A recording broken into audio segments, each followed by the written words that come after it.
রাজধানীর ধানমন্ডি এলাকায় সম্প্রতি একটি ঘটনায় আটক হওয়া ৩ ব্যক্তিকে ছাড়িয়ে এনে বিতর্কে জড়িয়েছেন জাতীয় নাগরিক পার্টির সিনিয়র যুগ্ম মুখ্য সমন্বয়ক আব্দুল হান্নান মাসুদ। এই ঘটনায় এবার তাকেই কারণ দর্শানোর নোটিশ দিয়েছে তার নিজের দল এনসিপি। বুধবার এনসিপির যুগ্ম সদস্য সচিব সালেহউদ্দিন সিফাতের সই করা এক বিজ্ঞপ্তিতে এই নোটিশ পাঠানো হয়। নোটিশে আগামী ৩ দিনের মধ্যে হান্নান মাসুদকে লিখিত ব্যাখ্যা দিতে বলা হয়েছে।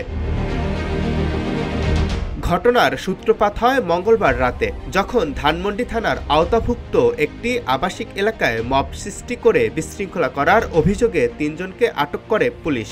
অভিযোগ ওঠে এই ৩ জনের মধ্যে একজন মোহাম্মদপুর থানার বৈষম্য বিরোধী ছাত্র আন্দোলনের আহ্বায়ক সাইফুল ইসলাম রাব্বিকে নৈতিকতা স্থলজনিত কারণে আগেই অব্যাহতি দেওয়া হয়েছিল।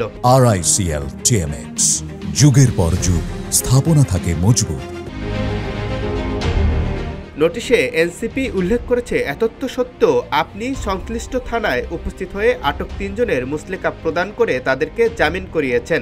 এতে আরও বলা হয়েছে, ওই ঘটনার প্রেক্ষিতে আপনার ব্যাখ্যা এবং আপনার বিরুদ্ধে কেন সাংগঠনিক ব্যবস্থা গ্রহণ করা হবে না তার লিখিত বিবরণ আগামী ৩ দিনের মধ্যে শৃঙ্খলা কমিটির প্রধানের নিকট উপস্থাপন করার জন্য নির্দেশ দেওয়া হলো।